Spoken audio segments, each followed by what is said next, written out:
Hoy, bakit wala kang floaty? Nagpra-practice kang lumangoy. Very good, Justin. Ang galing mo ah. Ayusin mo lang, Justin, ha? Kaya wala kang floaty dyan.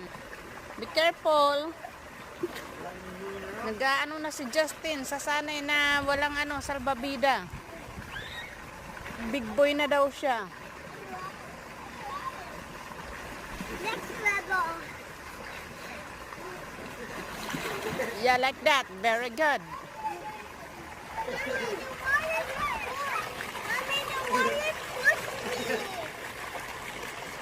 Mommy, the water pushed me. The water push you?